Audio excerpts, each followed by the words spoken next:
soap. And then what else?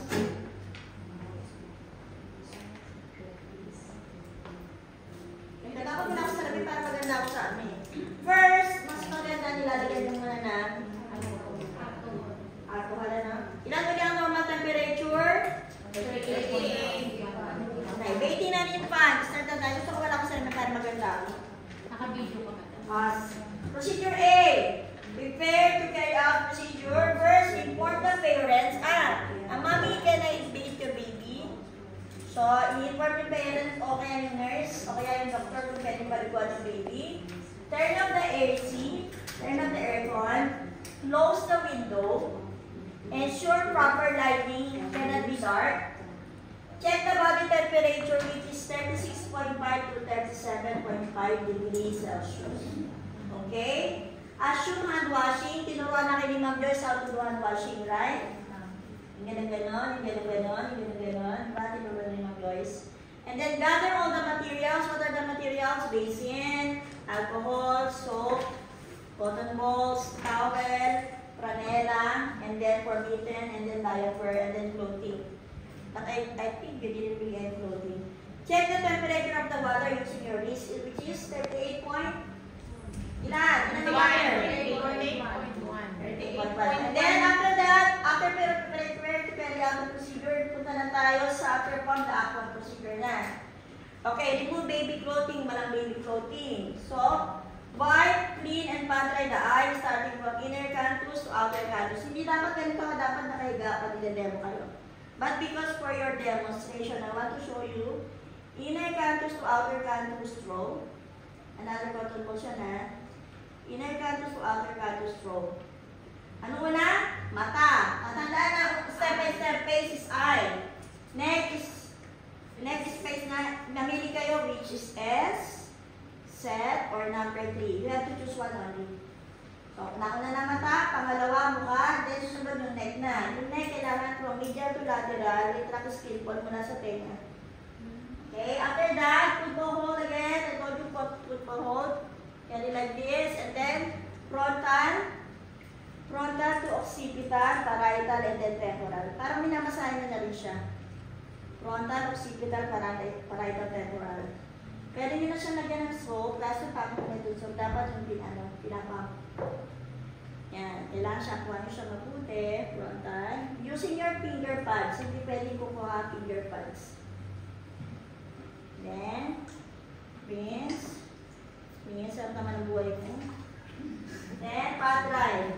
Ano ang procedure natin? Lagi nagpapatry. Kung ano yung towel na yun yung papatry nyo, ha? Last, if you have a towel here, you have to pat-dry like this. Then after that, what is the next? Clean the upper extremities. So, gagawan ng tayo ng mitten. O, ng knit. Sabi ko ulit, ganyan, sa middle. Mamaya gagawin yung isa-isa na. Then, wet, soap, rinse, and pat-dry. So, sisimulan natin saan? Palagay nyo saan natin isa? Sa upper extremities. Lower. Apa. Ano to?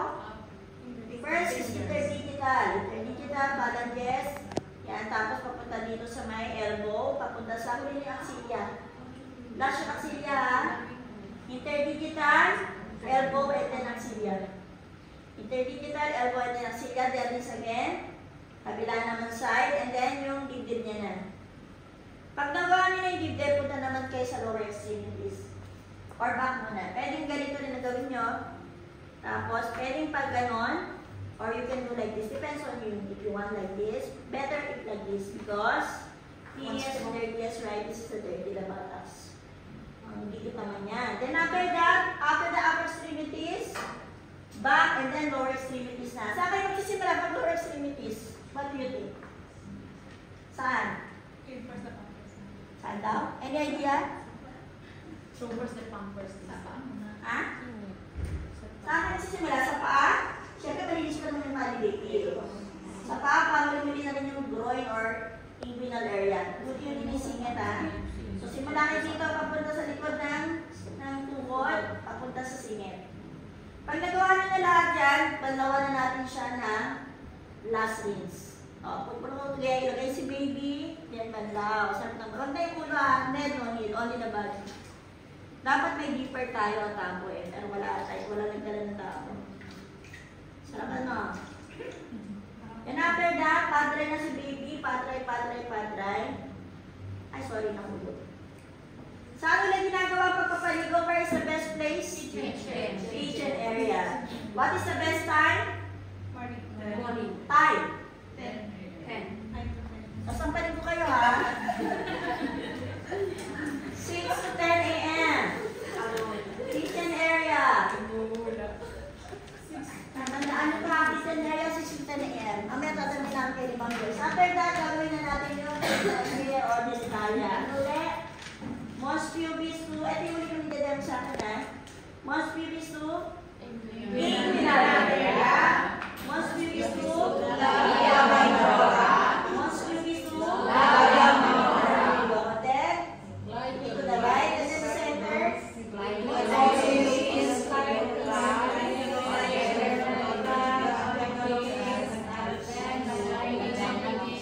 Very good.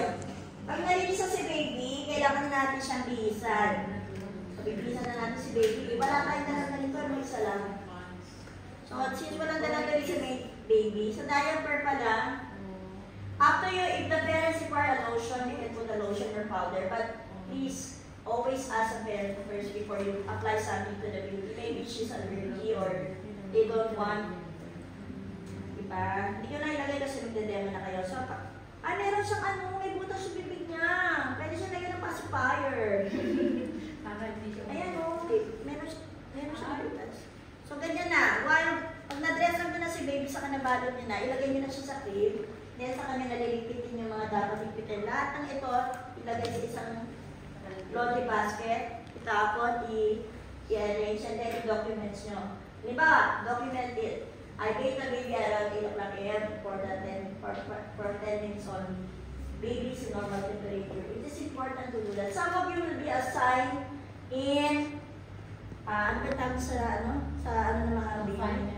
Confinement. Some of you will be assigned in confinement. Those who newborn baby. So hindi porket caregiver, only elderly. You can also be assigned in confinement, which is all newborn baby. You cannot use cell phone. The salary there is 150 per duty, per shift. Morning shift is 150, evening shift is 150. And then all you have to do is taking care of the baby like this.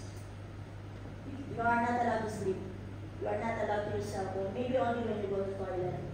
But it's so easy. But for me, it's very scary to take care of the baby.